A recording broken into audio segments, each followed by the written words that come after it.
Naranasan mo na bang, sumali sa isang laro tapos kabisadong-kabisado mo na yung rules? Oo, yung handa ka na manalo? Exactly, handa ka na. Tapos biglang sa gitna ng laban, pinalitan yung patakaran.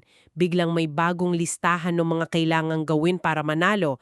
At parang wait lang, kailangan ko na namang bang patunayan yung sarili ko mula sa umpisa? Nakakabigo yung ganyan, di ba? Nakaka-frustrate. Sobra. At ganyan na ganyan ang naramdaman ng mga sinaunang tao nung unang siglo sa isang pangyayari na babago sana sa buong takbo ng kasaysayan. Kaya, para sa ating malalim na pagsusuri ngayon, hihimayan natin ang isang partikular na lesson plan o gabay sa pag-aaral ng Biblia. Bale, ang focus natin ngayon ay yung tinatawag na The Jerusalem Council. Ang matinding banggaan ng mga sinaunang tradisyon at nitong napakabagong pananampalataya. Gusto natong malaman kung bakit yung laban na ito napakahalaga pa rin hanggang ngayon. Ngunit bago tayo magpatuloy, nais ko lang magbigay ng isang malinaw at mahalagang paalala para sa iyo na nakikinig. Dahil itong materyales natin ay naglalaman ng mga partikular na katuruang panrelihiyon at mga theological na pananaw mula sa Biblia, narito lamang tayo upang walang kinikilingang iulat at pag-aralan ang nilalaman nito. Kumbaga, objective reporting lang tayo? Tumpak, hindi natin ini-endorse ang anumang partikular na doktrina. Ipinaparating lamang natin at sinusuri ang mga ideyang nakapalaob sa orihinal na teksto. Layunin natin na maunawaan ang kasaysayan at ang paraan ng pagtuturo ng dokumentong ito. Okay, himayin natin ito. Ayon sa teksto natin, nagsimula yung gulo sa isang lugar na tinatawag na Antioch. Nandun yung mga bagong tagasunod ni Kristo, karamihan sa kanila ay mga hentil. Ibig sabihin, hindi sila mga Hudyo. Oo, hindi sila Hudyo. Wala silang background sa batas ni Moises. Tahimik silang namumuhay doon tapos may dumating na mga lalaki mula sa Judea. At yung dala nilang mensahe parang bomba na sumabog. Ano ba yung eksaktong sinabi nila? Sabi nila, at sipi ito mula sa teksto hindi daw kayo maliligtas maliban na lang kung kayo ay tuliin ayon sa kaugalian ni Moises. Wow, isang napakalaking requirement bigla. 'Di ba? At alam mo, inexplain din sa teksto kung ano itong pagtutuli sa mga sanggol, yung pagtanggal ng foreskin sa masaselang bahagi. Pero para sa mga Hudyo, hindi lang ito isang simpleng medical tradisyon. Ito yung mismong pisikal na kontrata nila sa Diyos na nagmula pa kay Abraham. Kaya pala ganun kabigat para sa kanila. Dahil ang pagtanggal nito sa equation ng kaligtasan ay katumbas ng pagpunit sa sagradong kontrata nila. Exactly. At ang nakakabighani rito ay kung paano ito ipinapaliwanag ng dokumento natin bilang perpektong halimbawa ng legalism o legalismo. Hindi ito simpleng debate lang sa isang ritual. Paano ba dinedefine ng lesson plan natin yung legalismo? Bale, ang legalismo ay nangyayari kapag umaasa ang isang tao sa moral na batas at mabubuting gawa para matamo ang kaligtasan, imbes na umasa sa personal na pananampalataya. So nawawala yung focus sa relasyon. Oo, kapag pumasok na ang legalismo, nalilipat ang atensyon mo sa pagiging mahigpit sa batas. At ang pinakamapanganib na bahagi na tinutukoy dito ay kapag ang mga patakaran na gawa lamang ng tao itinuturing na tila ba galing mismo sa Diyos. Alam mo, habang binabasa ko ito, parang naisip ko yung karanasan sa pag-download ng libreng app sa phone. Paano mo naman na-connect yun? Kasi 'di ba nakasulat ng malaki, free to download? Kaya kinuha mo at masaya ka dahil libre. Oo, magagamit mo agad. Tama, pero para magamit mo ito ng maayos, para makapag-save ka ng gawa mo o mawala yung mga nakakainis na ads, biglang may paywall. Kailangan mo palang bayaran ng bawat isang update at premium feature. Yung mga hidden charges na tinatawad. Tumpak, akala mo libreng ibinigay sa'yo yung grasya, tapos sa huli kailangan mo palang paghirapan at bilhin para maging ganap na sa'yo. Yun yung ginagawa ng mga lalaki mula sa Judea. Sinasabi nilang, oo, maganda yung pananampalataya nyo, pero narito ang invoice para sa mga kulang pa. Napakagandang analohiya yan. Bakit ba kasi gustong-gusto ng tao na paghirapan ng isang bagay? Para bang hindi tayo makapaniwala na libre siya. Sa tingin ko, ang mekanismo sa likod niyan yung malalim na pangangailangan natin para sa kontrol. Kapag ang kaligtasan ay ibinibigay ng libre, wala tayong hawak dun. Nakadepende tayo ng buo sa nagbigay ng regalo. Oo nga no, wala kang power over it.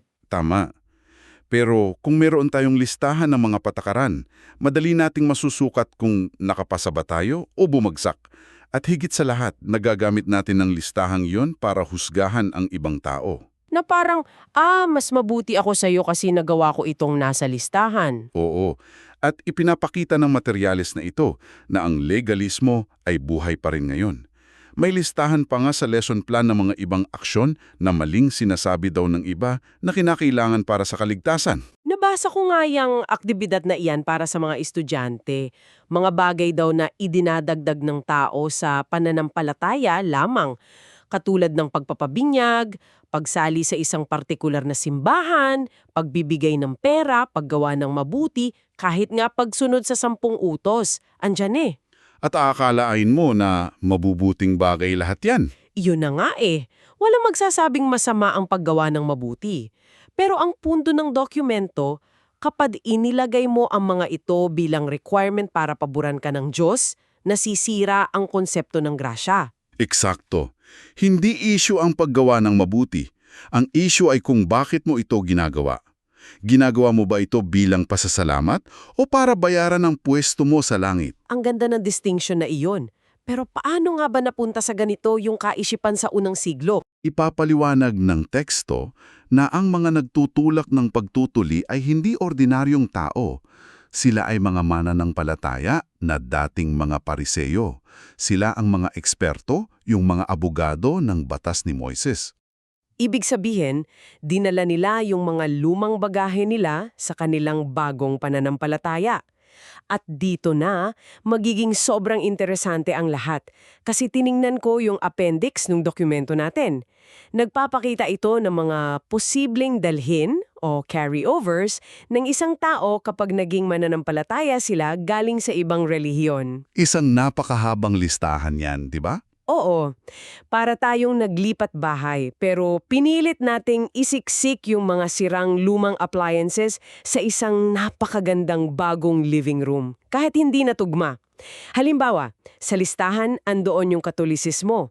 Ang dinadala daw ay yung pagdadasal sa mga santo, ang rosaryo at ang pagtingin kay Maria. Sa Hudaismo, yung mga piyesta opisyal at ritual. At may binanggit din tungkol sa Mormonismo. Tama. Yung ideya na ang tao ay maaring maging Diyos o na ang lahat ay mapupunta sa langit kahit hindi naniniwala. Meron din mula sa Islam. Oo, na baka daw dalhin ng isang tao yung nakasanay ang pagdadarasal ng 5 beses sa isang araw o pagbibigay ng limos sa pag-aakalang gagawin silang mas mabuting Kristiyano. Tapos nakita ko rin dito yung Hinduismo. Ang carryover daw ay yung matinding pagrespeto sa nakatatanda at importansya ng tradisyonal na pamilya.